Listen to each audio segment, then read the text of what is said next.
যশোরবাসী আমার মামলার যেহেতু বাদী ছিল এমন একজন আমার মাওলানা মামুনুল হকের বহুবার মামলা আমরা তুলেছি, প্রায় 30 থেকে 31 বার। সিএমএম কোর্ট, জজ কোর্ট, হাইকোর্ট, যতবারই মামলা তোলা হয় বলে না উপরের নির্দেশ। কার? উপরের নির্দেশ ছাড়া হবে না। জানি যে আমার দোষ নেই, কিন্তু হাত বাঁধা। মাননীয় আদালতে এই 3 বছর আমার হাত বাঁধা নেই, হাত খোলা।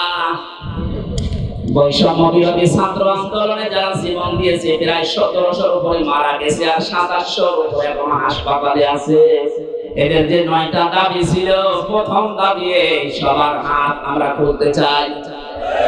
এক কথা বলুন, কারো হাত বাঁধা থাকবে না। এদেশে 1628 জন মানুষ আছে এই চেয়ারে, সব হাত বাঁধা ছিল, শুধু একটা হাত খোলা ছিল। যাই হোক, আপনার বলার দরকার নেই, আসলে নাম ধরা ঠিক। একটা হাত খোলা ছিল, বাকি 1628 জন যারা আছে সব চেয়ারের হাত বাঁধা, এখন হাত খুলে গেছে। আমরা চাই সংস্কার যখন আরম্ভ হয়েছে বাংলাদেশে, খুব তাড়াতাড়ি যারা দায়িত্বে আছে এই 1628 জন মানুষকে পাল্টিয়ে নতুন মানুষ এখানে নিয়ে আসে, কারণ এগুলো সব জালিমদের দোষর। প্রশাসনের আজ আমার বাড়ির নিচতলায় একজন পুলিশ ভাড়া ছিল, ওদের 5 তারিখের পর থেকে কোথায় পালিয়েছে আল্লাহ জানে। লাইট দিয়ে খুঁজে পাচ্ছে, ঘরে তালা মারা, এই মারাই আছে। প্রশাসনের উপরে মানুষের আগে ক্ষোভ, রাগে, ঘৃণা, মাত্র কয়েকটা কুলাঙ্গারের কারণে। একবার বলেন না কেন?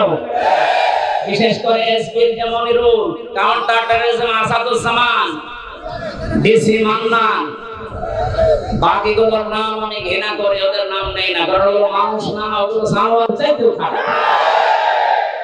তারপরে একবার করে বলছি, এই যে বেনজির, কিসের বেনজির? বেনজির, এর কোন নজির নেই দুনিয়ায়। এই সমস্ত হারামি খারাপি বদসাব মানুষের কারণে আজ এই যে পেছনে পুলিশ দাঁড়িয়ে আছে, দেখলেই মানুষ ঘৃণা করছে। একটা সাধারণ মানুষের কি দোষ? যাদের কারণে এই বিভাগটা নষ্ট হয়েছে প্রত্যেককেই বিচারের আওতায় আনা লাগবে। গুলির অর্ডার দিয়েছে, আরো ভিডিও করে দেখাচ্ছে, স্যার গুলি মারি একটা, মরে একটা, আর কেউ চায় না। কত বড় শয়তান! ওর বিবেক আছে? আমাদেরকে রিমান্ডে মাটির নিচে নিয়ে যেভাবে বিভিন্ন জিনিস দেখিয়েছে, আমার মনে হয় এই মানুষগুলোকে এখন ওই জিনিসগুলো দেখানো দরকার। আমার শেষ পর্যন্ত বলেছিল, যা বলতে বলছি যদি না বলেন, 11 ঘন্টা আমার টাঙিয়েছে। আমি বলি না বাড়িতে, কারণ এরা দুঃখ পাবে এই কারণে। চোখ কালো কাপড় দিয়ে বেঁধে রেখে, পেছনে হাত বেঁধে, ডান্ডা বেঁধে দিয়ে, মাথায় দড়ি দিয়ে 11 ঘন্টা টাঙিয়ে, 4 রকম নামাজ পড়তে দেয়নি। সব ইশারায় পড়েছিলাম, কথা শুনতে না। যে মানুষগুলো এর সাথে জড়িত ছিল এখন বসে এদের মাফ করে দেন না, এই মানুষগুলোর কোনো মাফ নেই। জামাতের কেন্দ্রীয় আমির ডাক্তার শফিকুর রহমান জানিয়েছে, যারা নির্দিষ্ট অপরাধী এদের মাফ নেই। কথা বলেন, এদেশের 18 কোটি মানুষ যদি আপনাকে মাফ করে দেয়, ব্যারিস্টার আরমানের বউ শুধু মাফ করবে না, আমার বউ মাফ করবে না। কোন কারণে আপনি আমাকে 3 বছর আটকালেন? কোন দোষ পাননি, 3টা বছর পরে বেকসুর খালাস দিলেন, তার মানে আদালত প্রমাণ পেয়েছে যে আমি নির্দোষ, আমার কোনো দোষ নেই। এক কথা বলতে কেন? বিনা কারণে যে আমাকে 3টা বছর আটক রাখলেন, জেলখানায় রাখলাম, কিছু বলতাম না। এমন জায়গায় রেখেছিলেন, ফাঁসির কন্ডেম ছেলে, ওখানে থাকার উপযুক্ত আমি নাকি মার্ডার মামলার আসামি? বলেন, আমার যে মামলা দিয়েছিল মুইনো শুনিও না, মুইনো শুনে বললেও শাস্তি দেয়। আর আপনি ফাঁসির কন্ডেম ছেলে দিনের পর দিন, মাসের পর মাস, বছরের পর বছর বিচ্ছিন্ন রেখে দিয়েছি। আজ পর্যন্ত আমার মেয়েটা এখনো স্বাভাবিক হয়নি, ছোট মেয়ে আমার কাছেও আসে না। আপনি হামজার মামলার আসামি তো হয়েছেন, আপনি আল্লাহর মামলার আসামি। সুতরাং আমি দাবি জানাচ্ছি, শুধু আমি না, আমার মতো 1,10,000 মানুষ এই বাংলাদেশের বিভিন্ন জেলে আছে। তার মনে হয় 100 জনের 70 জন কিচ্ছু জানে না। যাদেরকে ভাবে মিথ্যা মামলা দিয়ে বছরের পর বছর আটক রেখে যখন ছাড়ে নিরপরাধ বেকসুর খালাস দেয়, এই যে 5টা বছর 10 বছর নষ্ট করলেন। যারা মামলার আয়ু থেকে উপর পর্যন্ত জড়িত প্রত্যেককে এভাবে 3 বছর 5 বছর জেলে থাকা লাগবে।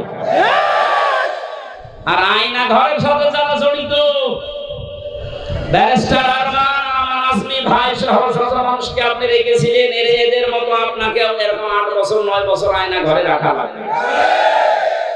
এখন বাইরে যে বলে আমি কি করেছি যে আমি থাকতে পারলাম না, কি করেছি টের পাচ্ছেন না? এদিকে আসেন, আসেন এদিকে আসেন, আপনাকে টের পাচ্ছেন। মানুষ একটা জীবিত মানুষকে কবর সেলের ভেতরে 8টা বছর। আমার সাথে মুফতি ফখরুল ইসলাম ছিলেন, একটা এত বড় আলেমকে ওরা এই হাত পায়ের ভেতর দিয়ে দিয়ে সামনে রডের সাথে দিয়ে তালা লাগিয়ে দিয়েছে। 1.5 মিনিট সময় দিত টয়লেটে। পৃথিবীতে এত কষ্ট দেওয়া যায় মাটির নিচে, না দেখলে আমারও বিশ্বাস হতো না।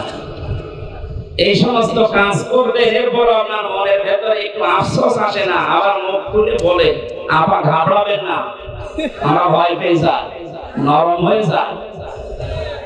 ওরে নরম বানানো দরকার।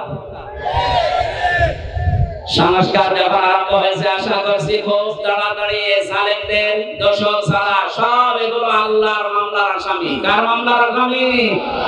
যারা আল্লাহর মামলার আসামি হয়ে গেছে এরা আল্লাহর জান্নাতে যাবে, বিশ্বাস হয়?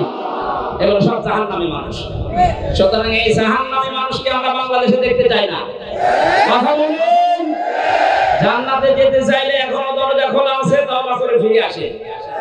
আশা করছে কথা ইঙ্গিত বুঝেছেন। এখন মানা না মানা আপনার ব্যাপার, ফিরে আসবে। আর যদি কখনো আবু সাহেবের মতো হয়, আমি হামজা না, এখানে নবী এসে ওয়াজ করলো, আপনার কাজ হবে। আমরা কোরআনে কারীম থেকে সূরা মুলকের 2টা মাত্র আয়াত পড়েছি, তাফসীর আকারে কথা বলছি।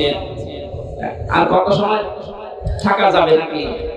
আসরের নামাজ শেষ হয়েছে, তো জোহর আসর পড়ে এসেছি।